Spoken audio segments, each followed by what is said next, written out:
একদিনেই বজ্রপাতে রাজ্যের 5টি জেলায় মৃত্যু হলো অন্তত 18 জনের।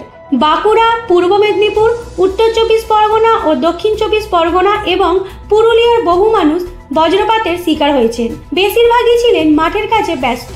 তখনই আঘাত আনে প্রকৃতি। নিম্নচাপের জেরে রাতভর বৃষ্টি।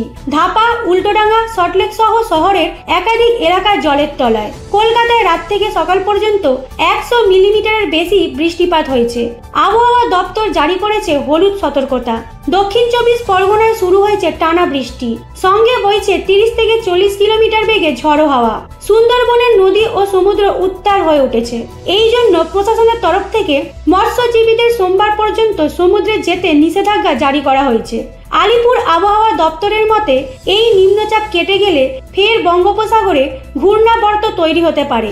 এর ফলে বুধবার পর্যন্ত দক্ষিণবঙ্গে বৃষ্টির সম্ভাবনা থাকছে। প্রশাসন দপ্তর থেকে সতর্ক বার্তা দেওয়া হয়েছে।